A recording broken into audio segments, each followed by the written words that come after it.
Hello, I'm Susie Greenberg and we are going to talk about Mr. Supranational Preliminary Competition of 2022. So I'm really excited to talk about my top 10 favorites for this pageant.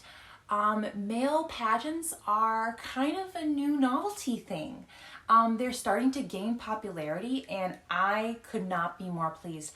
I love pageants and I think that it's just fair that we have both male and female pageants. I want my sons to have the same opportunities that my daughters would have and vice versa. I think that by breaking down those gender roles really is going to help humanity as a whole. And I think it's great. Like if you ever watch the brotherhood and camaraderie that these men have, I mean, they're just awesome role models for so many men.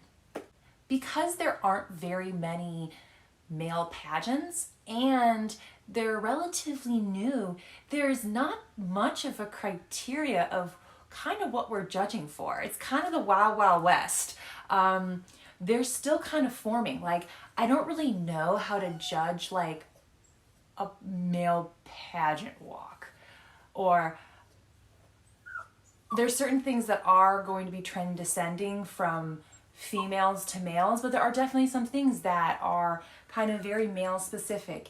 And it's, as the years go on, the criteria will get much more specific, but the criteria will get much more specific. But until then, right now it's these men that are kind of creating what we are looking for.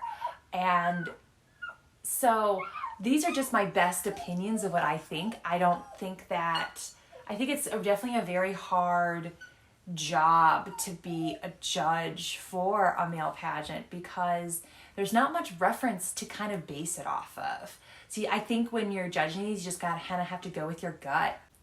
Okay, so just diving on right in. So my first and my top 10 favorites is Mr. France. I loved Mr. France from the moment he walked on stage. I really loved how charming and just how confident he was. He just drew my attention instantly. Mexico, Mr. Mexico, he just was so comfortable on stage. He was very charming. He just felt like he knew his way around a stage.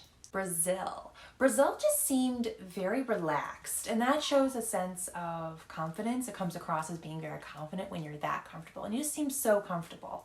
Cambodia, Mr. Cambodia had this amazing stage presence.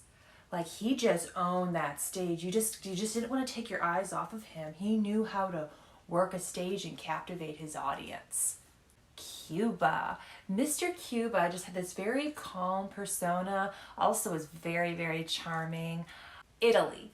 I loved Mr. Italy. I mean, Mr. Italy is one of my favorite contestants. He had really great technique. He also was very, very, very charming and just fun.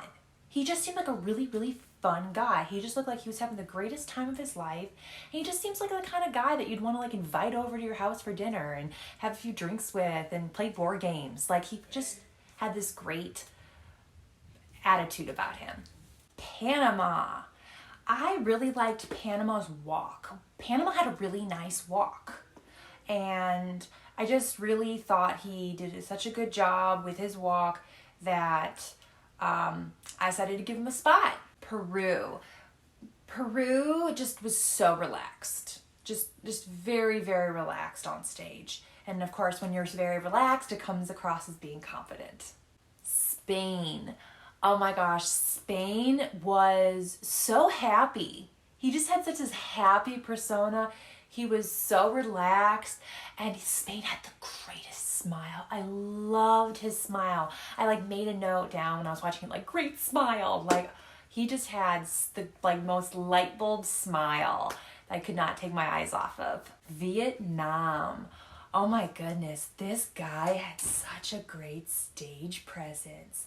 Like he had this very like commanding presence where you just feel a little like intimidated, like oh gosh, like he just, and then he later on like when he would do like a smile at the end, you're like ah, like he was one of those guys, he knew how to work an audience.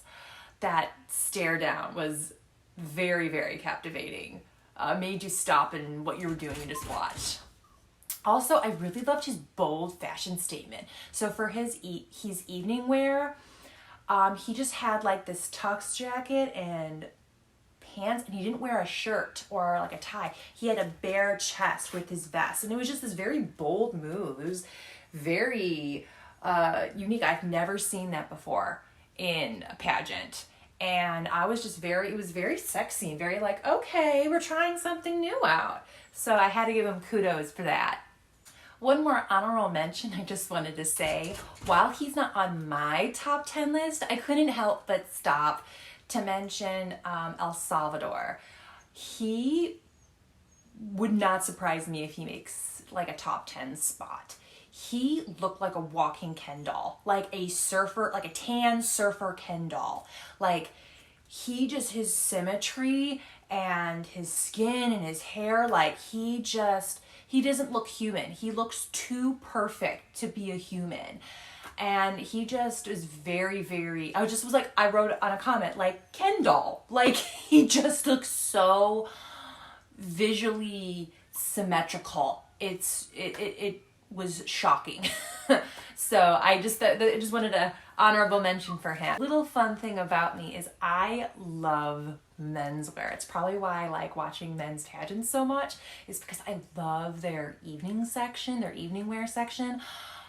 I love seeing all the suits and different evening outfits that they wear. And generally the men from Asia always have the best outfits. They're usually, they take all these awesome fashion risks. And I always am so tickled when I see them. It just makes me so happy. I didn't see as many like big, bold fashion statements for the preliminary. I'm thinking maybe they're saving them for finals. So hopefully we see some really amazing suits for finals. And that is my top 10 for Mr. Supranational 2022. I am very excited for finals that are going to be happening this Saturday, and I can't wait to see what comes. Thanks! See you next time.